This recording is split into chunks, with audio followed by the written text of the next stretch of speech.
이 시간에는 베드로후서 3장 8절로 10절을 중심으로 해서 이방인이 충만한 수가 찼을 때 난 제 말씀 상고하는 가운데 피차에 은혜받는 귀한 시간 되시기를 예수님 이름으로 축원드립니다.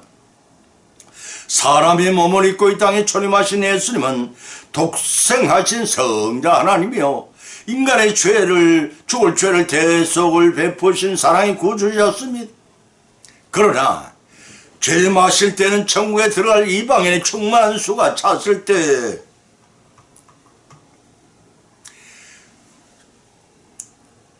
그러나 재림하실 때는 천국에 들어갈 이방인 충만한 수가 찼을 때 세상의 심판주로 오십니다.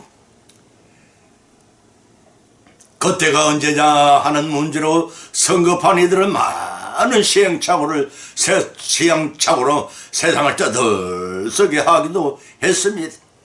전도서 3장 1절 2절과 4장 8절을 찾아보면 기록하기를 천하의 범사가 기한이 있고 모든 목적이 이룰 때가 있나니 날 때가 있고 죽을 때가 있으며 심을 때가 있고 심은 것을 뿌릴 때가 있으며 울 때가 있으며 웃을 때가 있으며 슬퍼할 때가 있고 죽을 때가 있으며 사랑할 때가 있고 미워할 때가 있으며 전쟁할 때가 있고 평화할 때가 있느니라고 밝혀놓고 있습니다. 이와 같이 천하의 범사는 하나님의 정하신 때가 되어야 모든 것이 이루어집니다. 예수님께서는 친히 말씀하시기를 그때는 천사도 아무도 모르고 아버지만이 아신다고 하셨습니다. 그때가 차면 도적같이 예고 없이 어느 날 호련히 예언하신 대로 재림하실 것입니다. 그때는 말구에서 나신 초라한 모습의 예수님이 아니라 천사장의 호령과 나팔 소리가 진동하는 가운데 백만을 타고 천군 천사와 함께 당당히 오실 것입니다. 그런데 왜 오신다는 것입니다. 성경의 세 가지 말씀을 발제 본문으로 삼고 살펴보고자 합니다. 첫째는 예수님의 진인 목적은 사탄과 세상을 심판하기 위함이시요. 두 번째는 예수님의 목적은 선민들을 천국으로 인도하기 위함이시요. 세 번째는 성경 예언을 온전히 성취하기 위함이시라고 했습니다. 이상한 세 가지 말씀을 상고하는 가운데 피차의 은혜를 받고 받은 은혜의 말씀을 실천하심으로써 복을 받는 귀한 시간 되시기를 예수님 이름으로 축원드립니다. 첫째는 사망에서 영생을 옮기기 위함이라고 했습니다. 요한복음 5장 21절 23절을 찾아보면 아버지께 아무도 심판하지 아니하고 심판을 아들에게 맡기는 이는 모든 사람으로 아버지를 공경하는 것 같이 아들을 공경하려 하십니다. 아들을 공경치 아니한 자를 보내신 아버지를 공경치 아니하리니 내가 진실로 너에게 이르노니 내 말을 듣고 또 나 보내신 이를 믿는 자는 영생을 얻고 심판에 이르지 아니하나니 사망에서 생명으로 옮겨졌느니라고 하셨습니다. 초림하신 예수님은 사람의 몸을 입고 오신 성삼위일체 성자 하나님으로서 유대 땅에 초림하셔서 하늘의 복을 전하시고 안식일에 병자를 고치셨습니다.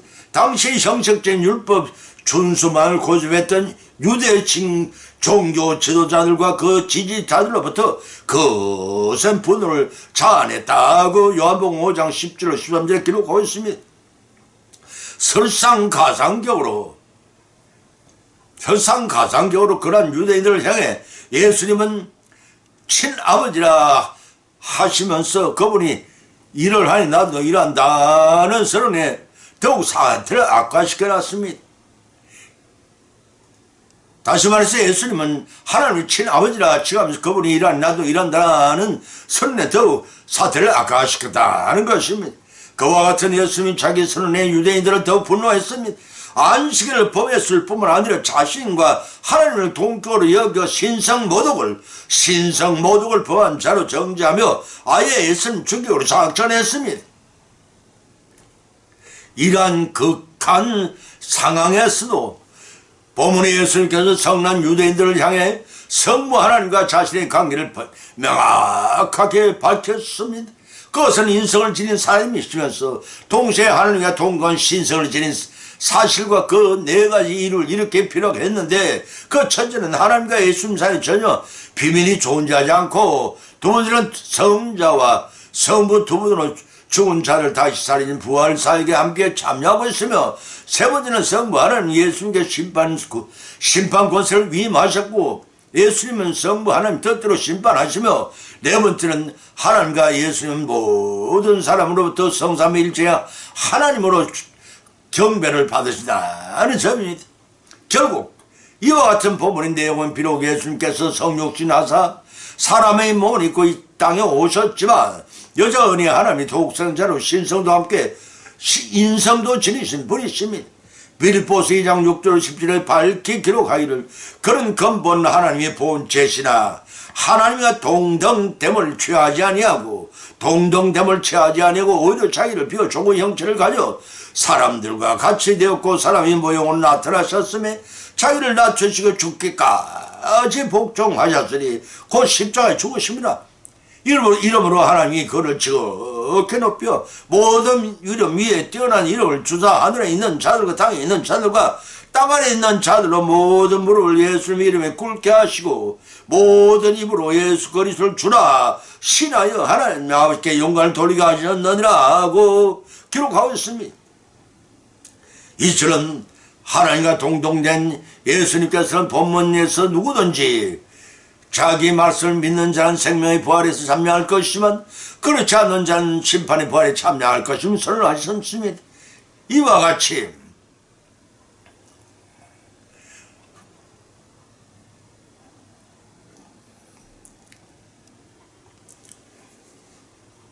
본문은 이 말씀을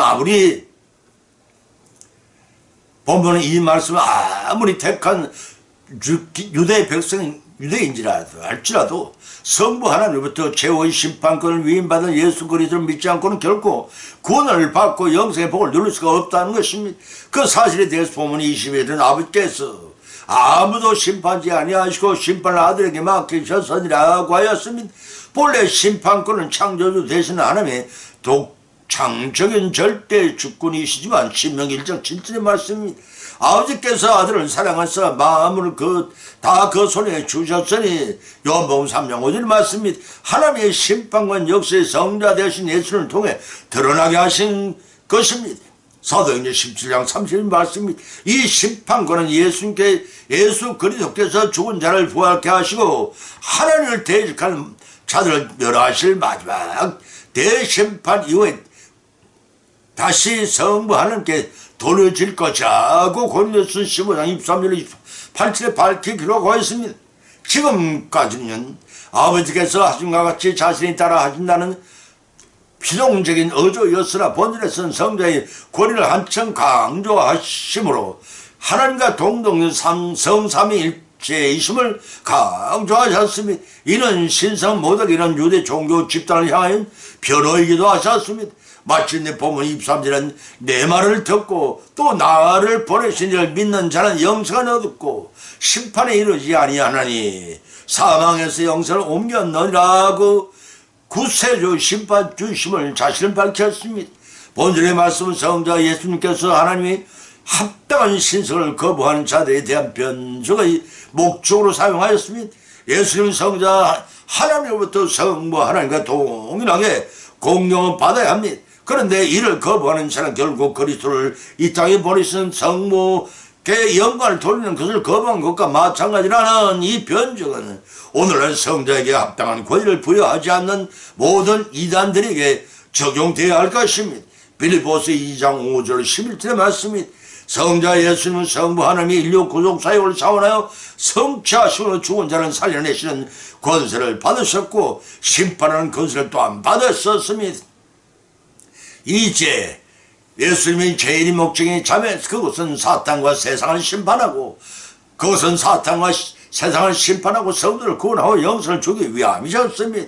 우리 모두는 주님의 인격을 담고 따르고 본받는 이 땅 삶을 통해 영생을 얻고 선행을 쌓아나가면서 칭찬과 상관을 모두 다 받으시기를 예수님의 이름으로 축원드립니다. 두 번째는 선민들을 자국 천국으로 들어가게 하기 위하심을 하겠습니다. 데살로니가 전 4장 16절 17절처럼 기록하기를 주께서 호령과 천사장의 소리와 하나님의 나팔로 친히 하늘로 쫓아 강림하시리니 그리스도 안에서 죽은 자들이 먼저 일어나고 그 후에 우리 살아남은 자도 저희와 함께 구름 속으로 끌어올려 공중에서 주를 영접하게 하시느니 그래야 우리가 항상 주와 함께 있으리라 하고 막혀놓았습니다. 친히 말씀하신 예수님의 재림은 그다른 아무도 알 수 없지만 공중 재림과 지상 재림이 두 가지 종류가 있다는 것을 알 수가 있습니다.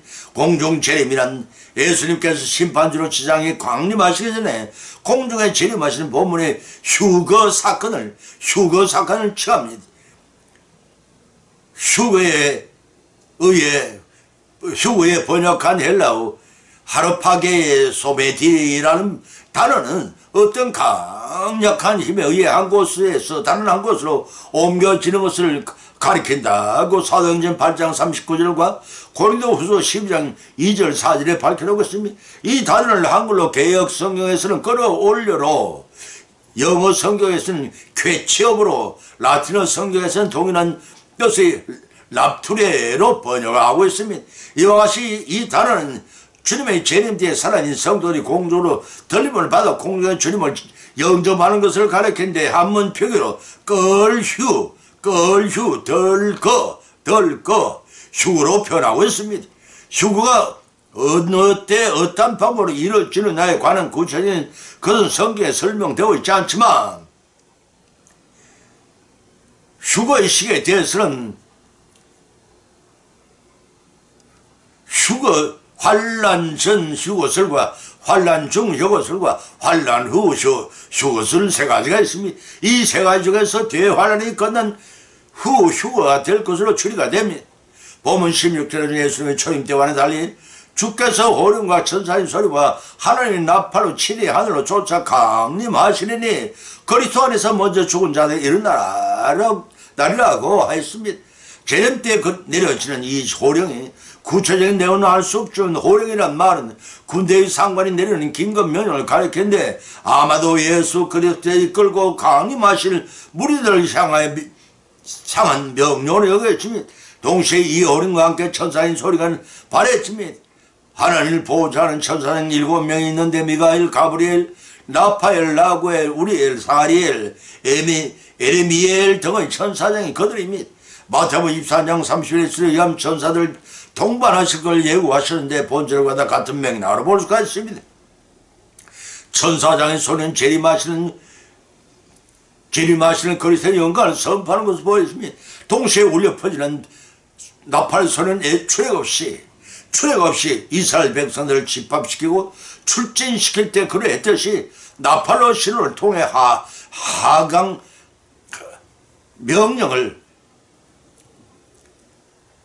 명령을 내리는 나팔 소리 사탄의 성령의 선포요. 동시에 죽은 자를 깨우치며 택한 백성들을 영광과 생명으로부터 부르는 역할이 나팔 소리일 것입니다. 마태복음 24장 31절의 말씀입니다.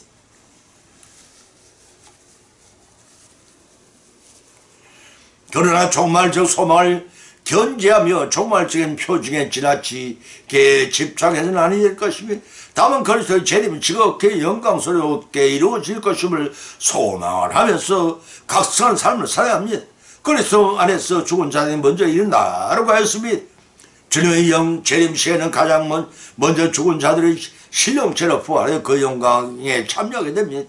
이는 그리스도를 믿는 자가 장차 어떻게 되는지에 대해 의문을 가졌던 데살로니가 영자들이 갈급하게 고대하던 대답이었습니다. 다시 말해서 믿다가 죽은 자들이 어떻게 될 것인지에 대해 그리스도 재림 사건에서 빌어난 소외되는 것이 아니라 주체적인 참여자로서 영광스러운 경험을 하게 될 것을 말하고 있는 것입니다.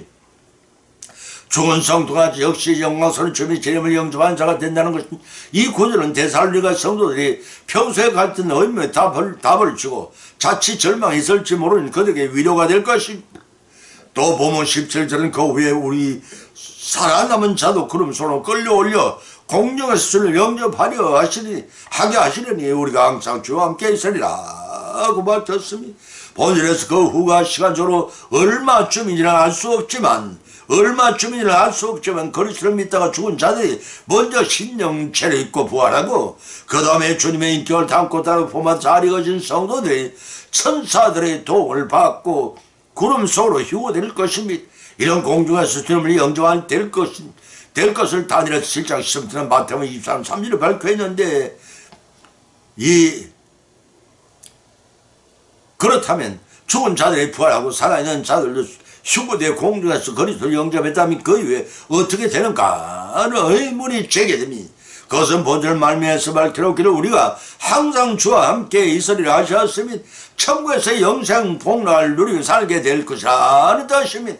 이제 예수님이 재림 목적이 무엇인가 자명했으니 주님이 언제 재림하실지라도 항상 대비하고 깨있는 삶을 통해 기쁨으로 영광에 참여하는 우리 모두가 되시기를 예수님의 이름으로 간절히 축원드립니다. 세 번째는 성경의 예언인 온전히 성취하기 위함이라고 하셨습니다. 마태복음 5장 17절로 18절을 찾으면 내가 율법이나 선지나 피하러온 줄로 생각지 마라. 피하러온 것이 아니요 완전케 하려 함이라. 진실로 너에게 이르노니 천지가 없어지기 전에는 율법의 일점 미력이 더 반드시 없어지지 아니하고 다 이루리라고 하셨습니다. 예수님께서는 천국 법과 그 법을 준수하는 자가 얻게 될 행복을 선포하신 후에 천국 시민인 된 자의 사명을 말씀하셨습니다. 이에 본문에서는 하나님 나라의 법이 구약을 부정하는 것이 아닌 율법의 완성을 밝혀있습니다. 다시 말해서 예수님께서 제시하는 천국의 법과 윤리는 구약 성경에 나타난 율법과 아무 상관이 없는 전혀 새로운 것이 아닙니다. 오히려 율법의 외부적인 규정에만 얽매여 외식주의와 형식주의에 예수님이 바라본 결과입니다. 그래서 예수님께서는 율법의 제정자이시며 수요자이시고 또한 완성자로서 보면 21절 24절에서는 48절에서는 대교훈을 통해 율법의 근본 의미를 지적해주고 있습니다. 그런 의미에서 보면 2절로 48절에 선에 해당한다고 했습니다. 결국 이러한 본문은 율법과 복음의 폐지와 부정 관계가 아니라 완성과 발전의 관계를 보여줍니다. 다시 말해서 계시의 점진성이라는 차원에 볼 때 구약시대는 율법의 복음을 예표하는 데만 거쳤지만 그러나 신약때에는 복음의 실체가 온전히 드러남으로써 율법은 복음 안에서 개성하여 완성되고 마침내 성화된 것이기 때문에 예수 그리스도 안에 성도들이 누리는 자유는 결코 방종의 수단으로 오용되어서는 안 됩니다. 도리어 더 큰 성과 의를 이루기 위해 방편으로 사용되어야 한다는 것을 깨닫게 해줍니다. 베드로전서 2장 16절 말씀 따라서 예수님께서 성도들에게 자유와 해방을 주신 것이라고 요한복음 8장 31, 30 로마서 2절 8장 2절 21 계시록 1장 5절에 밝힌 것은 더 이상 율법의 의무를 준행하지 않아도 된다는 뜻이 아닙니다. 도리어 율법의 모든 의미를 보다 자발적이고 적극적으로 준행하면 더 나아가 하나님 나라를 위해 죽도록 충성하게 만들기 위함인 것을 고린도전서 9장 1절 19절을 통해 밝히는 있음을 아십니다. 그래서 보면 17절에서는 율법이나 선지자나 폐하러운 줄로 생각하지 말라 완전케 하려 함이라고 밝혀진 것입니다. 당시에 예수님께서 안식일에 병자를 고치는 등의 행위를 보고 율법을 폐지하러 오신 줄로 착각했던 것입니다. 오히려 완전케 하려 함이라고 밝혔으면 이는 그리스도께서 율법과 선지자를 통해 하나님의 요구를 완성시키고 오신 것입니다. 다시 말해서 율법과 선지자는 준비적이요 예언적이기 때문에 불완전하고 부분적이었으나 그리스도는 그것을 성취시켜놓고 그 뜻을 완전하고 견고케 하신 것입니다. 그래서 보면 18절에 예수님은 진실로 천지가 없어지기 전에 율법이 1.1획도 반드시 없어지지 아니하고 다 이루리라고 선언하셨던 것입니다. 이제 예수님이 재림하신 목적이 무엇인가 자명해졌습니다. 그것은 성경의 예언을 온전히 성취하기 위한 것입니다.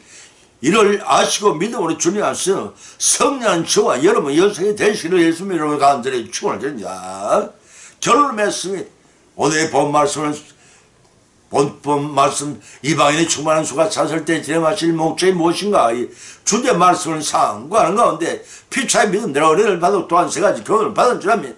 그 첫 번째는 예수님 재림하시는 목적은 원죄와 자범죄를 누적시켜 나감으로써 죽음을 재촉하는 인생을 사망에서 영생으로 옮겨 살려내기 위함이었습니다. 두 번째는 예수님 재림하신 목적은 주님만이 모든 선민들을 천국으로 데려가 영생 복락을 누리게 하시기 원하셨습니다. 세 번째는 예수님 재림 목적은 성경의 예언을 온전하게 성취하기 위함이시라는 것입니다. 이러한 교훈을 받은 말씀을 받은 것을 거치지 마십니다.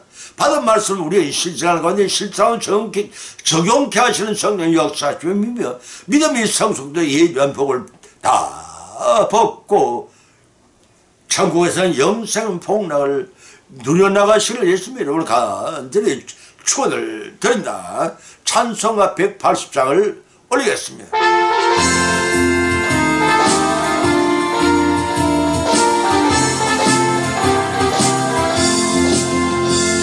하나님의 나팔 소리 천지 진동할 때에 예수님 영광 풍에 구름 타시고 천사들을 세계 만국 모든 곳에 보내어 구원받은 성도들을 모으리. 나팔 불 때 나의 이름 나팔 불 때 나의 이름 나팔 불 때 나의 이름 부를 때에 잔치 참여하겠네. 어둠 속에 잠자는 자 그때 다시 일어나 영화로운 부활 승리 얻으니 주님 택한 모든 성도 구름 타고 올라가 공중에서 주님 얼굴 메워리. 나팔 불 때 나의 이름 나팔 불 때 나의 이름 나팔 불 때 나의 이름 부를 때에 잔치 참여하겠네.